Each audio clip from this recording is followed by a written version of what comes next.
Hi everyone, so it is Monday, February 17th, and I decided I hadn't done a vlog in a while, and I'm doing a lot of readathons this month in February, so I thought I would just do a vlog this week, kind of see what I'm doing in my life and in my reading. Contemporary-thon was last week, and then right now I'm doing both Tone Topple, which is books over 500 pages, and Thriller-a-thon.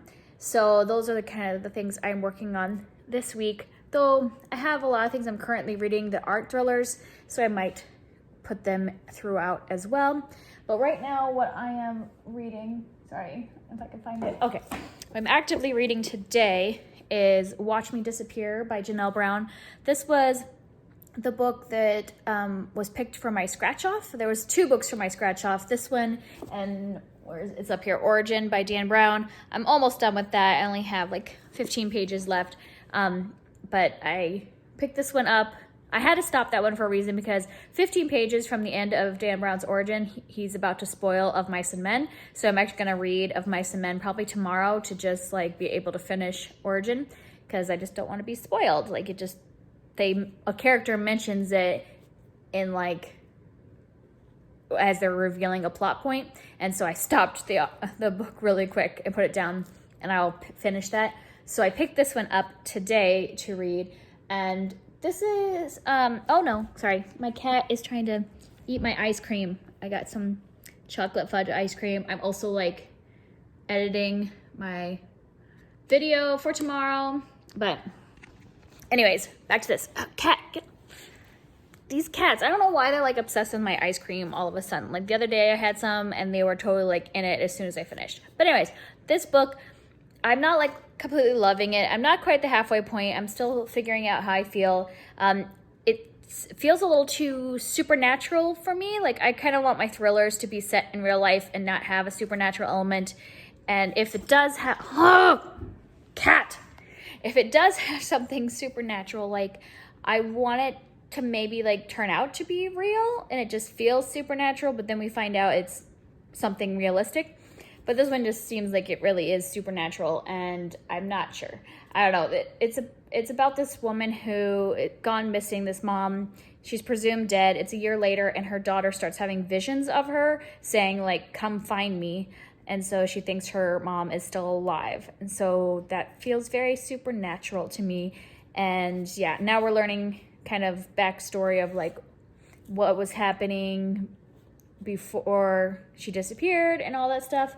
Yeah, I'm not like really loving it yet, and the writing isn't really gripping me yet. I think it's because it's written in present tense, so I'm not gripped, but I'm listening to it because I figure I can kind of push through with the audiobook. Hi, Joe.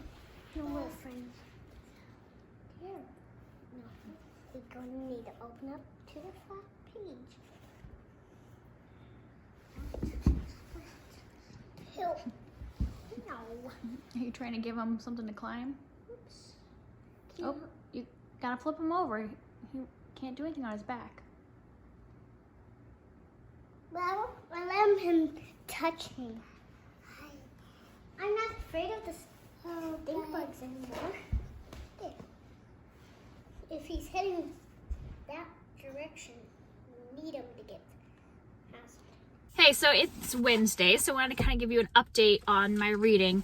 And I did end up last night finishing Watch Me Disappear, and it was just not that great. Sorry, Alexa's playing with her toy cars in the back, so you might hear that, like, the Matchbox cars, like, being pushed together. But yeah, it just wasn't what I really wanted.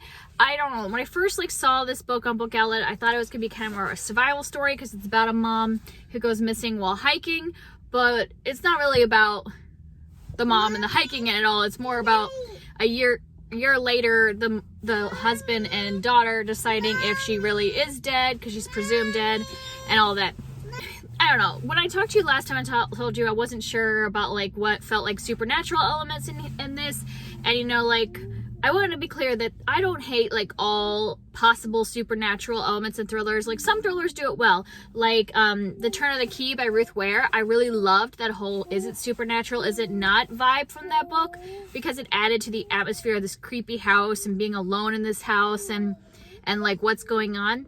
But in this book, it just didn't really seem to fit in with the flow of the narrative. And I'm not gonna tell you how it turned out, supernatural or whatever, but I just didn't like it throughout. Like, it just didn't really seem to do anything for the story. And then the book I was listening to it, so I didn't know how far I was in the book, and I got to the part where it seemed like the climax, like where there was a big reveal, which I had guessed, but it wasn't like disappointing that I had guessed it. It was fine. I would have given it 3 stars based on that reveal and like how that climax happened. But then I looked at the audiobook and I still had an hour and a half or hour and 45 minutes left in the book, and I'm like, we just had the climax. What is there left to talk about? And it basically seemed like it was like, you know, in the last Lord of the Rings movie, like the trilogy, how there's like epilogue after epilogue after epilogue and the movie never seems to stop? That's what this book felt like. It was like thing after thing, like, where are they now? What's going on with each of the characters? How does every single thread in the story end up? And it just was boring. And then the actual epilogue, because that was actually all part of the book, the chapters, and then there is an epilogue, and the epilogue itself was 45 minutes. And it really didn't need to be. Like, it would have been an impactful epilogue if it had just been like a couple of pages and give us something to like kind of think about and be like a bam surprise and then let's figure the rest out ourselves. But no, it was like a big info dump kind of an epilogue that lasted a long time. Like 45 minutes for an epilogue is really long, if you ask me, especially for a thriller. We don't need to know every detail. We should be left with a little bit of like things for us to think about and decide what's going to happen next. And yeah. So basically, after the climax and that whole like last hour and a half, hour 45 minutes, put this down to a 2-star read for me. I wouldn't suggest it. I really need a book soon I'm gonna like. I did start the audiobook of My Lovely Wife by Samantha Downing. I just started it. I'm only like 45 minutes in, but so far it feels like it's gonna be a more fast-paced book. So I'm hoping that's good. Like, I don't know much about it other than it sounds like it's a husband-wife killing duo. Like, they're a husband and wife that kill people, but you know, so far in the book not much of it has been explained about that. We're just kind of, you know, seeing the husband go and meet another woman, and we don't know if he's scoping her out to kill her or if he's having an affair or what. We don't know what this other woman is there for. But yeah, so far it seems like it'll go a little more fast-paced than the last one, so that's good at least. And then I also physically am reading The Red House Mystery by A.A. Milne, which this is the author of Winnie the Pooh. He wrote a mystery book, and this was written in the 20s, so it's taking me a little bit to read. Like, I'm about 30 pages in. It's only a 150-page book, but it's taken me 3 days to get those 30-some pages done, because it is much of that slow feel. Like, definitely an older written book. What is that? Kitty.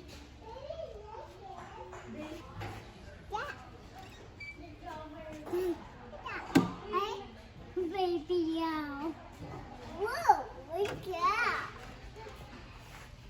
Hey everyone, we are in my kitchen because I was about to make my own granola, and I figured that maybe you guys want to know how I make it, because I know when I did my chai tea latte concentrate part of a video, people were interested. My kids love parfaits. We eat them probably like 3 to 4 times a week, and just buying expensive sugary granola from the store just got to be too much. And so it turns out making granola is super easy. This is like a recipe that you can add, substitute, all that kind of stuff. So I'll make sure to put the recipe down below. I did get pretty much almost everything ready, so we should be able to do this. So we start off with 4 cups of oats. I just use, these are like generic brand rolled oats, like nothing exciting. You can use quick cook, I've heard, and it'll make your granola crunchier. We just always buy old-fashioned because we use it in other stuff like overnight oats or whatever, stuff like that. And then you put in like about 1.5 cups of nuts. This is not an exact science, this is a throw-in. You can use any kind of nuts you like, any kind of seeds you want if you're allergic to nuts. My family usually likes pecans, and I usually chop them, but today I'm gonna try my mortar and pestle to see if it would just go faster than actually like chopping them, because it takes a while to cut nuts. At least I think so. So I don't know if we'll see if this actually does it faster than the other. And I probably won't even measure this, even though I said 1.5 cups. I'll just kind of put in what looks right.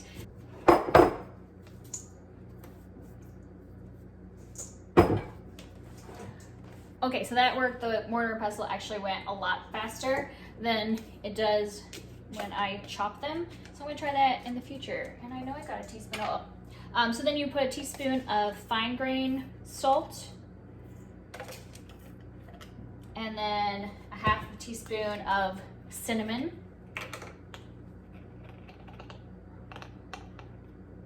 and you stir up those dry ingredients, and then you add in the liquidy things.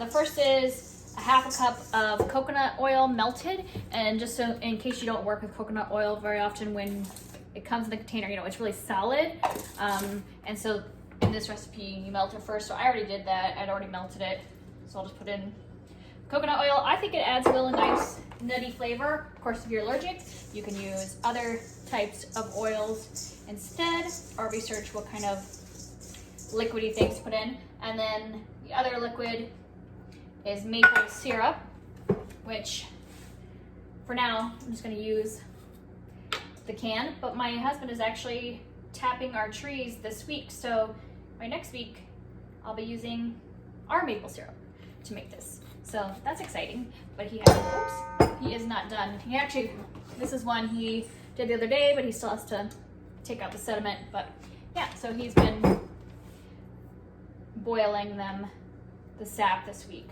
So we don't quite have maple syrup ready yet. And then the last thing is vanilla, 1 teaspoon of vanilla.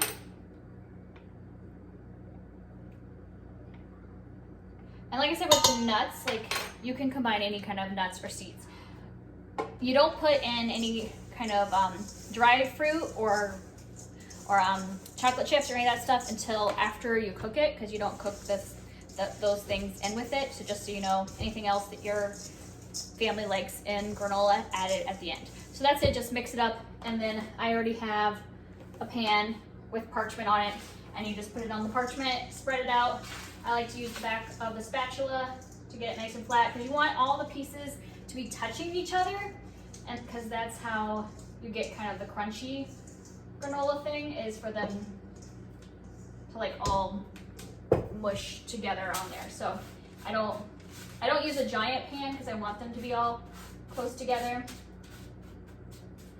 All right, and then you cook this at 350 for 21 to 24 minutes, stirring halfway. I usually do 11 minutes, stir it, and then another 11 minutes, and see if it got golden brown at that point.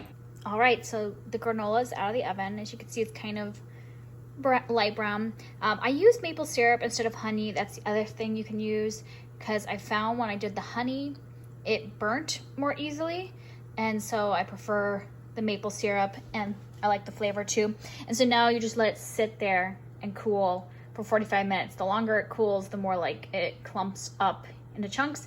And then when it's all done, I just store it in mason jars. I don't put fruit in mine because my kids won't eat it, but I do split it in half and do half with chocolate chips and half just the plain nutty granola. And so my husband and I eat the plain nutty kind, and my kids eat it with chocolate chips.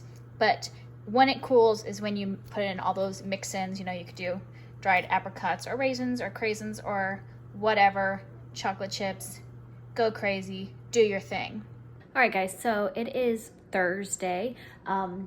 I think I updated you yesterday, and then I just put in a clip of me making granola. Today's just my day to get stuff done. Like, I've just decided to be productive today. So I made the granola, and now I'm going to tape this wall in order to paint it. If you saw a vlog I did over the summer, I had already painted this wall. You could see that this wall is green, and the rest of the walls are cream colored. But I just didn't like this green. It's just too light, and so you can't always tell that it's an accent wall because it's just too light of a color of green. It blends in with the cream. So I actually ended up going and getting a sample. This is the color. I'm going to be painting it. This will very obviously be green. Oh, and I turned it off, but I was going to tell you guys an update on my reading. So while I do this, I'm going to be listening to My Lovely Wife. I'm over 50% of the way through the audiobook, and I'm liking it, but I'm not loving it. So we'll see which way it goes. I kind of already at the I don't know, the 40% of the way point, sometime in there, I kind of figured out what I think the big twist is gonna be, because I had heard there were some surprises and stuff in this, and I kind of think I figured it out. So I don't know. I guess it depends on how that's revealed, because sometimes I don't mind already guessing a reveal, but then other times it's annoying if it's not written well and it's just dependent on a surprise, and I think I've already guessed the surprise.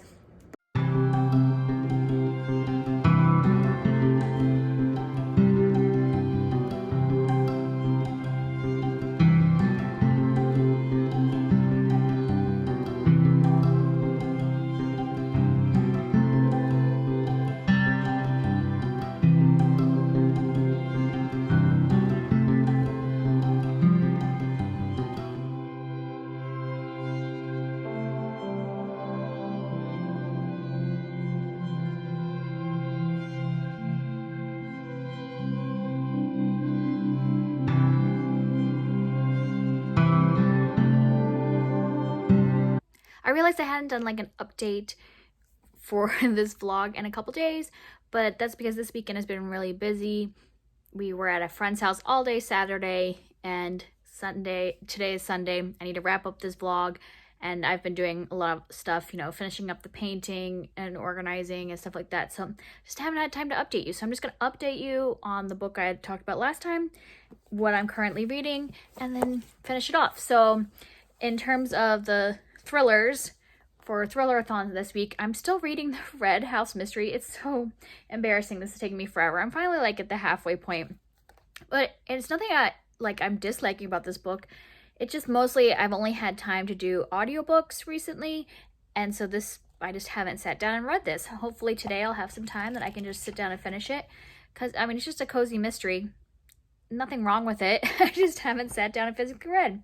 And then in terms of audiobooks, I did start, or actually it's not even an audiobook, sorry, this was an ebook I am reading before bed, and that's Inkheart. So this isn't a thriller, this is just what I've been reading before bedtime, because I don't read thrillers right before bed, and I'm not very far into this. I'm only I don't know, how far is that? Towards the beginning. And this is a reread. I read this many years ago and just kind of wanted to revisit it. So I'm reading that on ebook before bed. And then the audiobook I finished was the one I was talking about in the last clip, and that is My Lovely Wife. And like I said before, I thought I kind of had guessed what the big reveal is, and I did. All of the reveals in this book were pretty obvious, I think, and from reading other reviews, it sounds like other people thought that it was pretty predictable, and that doesn't necessarily bother me. That doesn't really bring down a rating for me if the rest of the book is entertaining. It's only really affects it if the whole book is pinning itself on this reveal. And I don't think this book is doing that. This book is just mostly kind of just a twisted, entertaining read, because you're reading about a married couple that gets off about killing people. And so everybody's kind of a horrible character, and that's just the way it's supposed to be. But I still found it entertaining. This is one of those that was just hard to rate though, because I'm not doing half stars this year, and I just couldn't decide between 3 and 4 stars, and I finally settled on 4 because I figured even though it wasn't spectacular to me and it was very predictable, and the ending, there was a lot of suspension of disbelief, but I still was entertained throughout the entire book. So I'm going to give it 4 stars because I think it's above average in terms of entertainment value. So I would recommend it if you just want a fun, fast, really messed up kind of book about bad characters. As in bad people. So that's it. Those are kind of what I'm reading right now, and that's my week of mostly thrillers and doing a lot of stuff around the house. Hope you liked my little painting montage, because I love to see walls being painted, like turned from one color to another. So I'll make sure that when I take all the tape off, I'll get you like the last little view of it. And that's it for me. I hope you had a good week.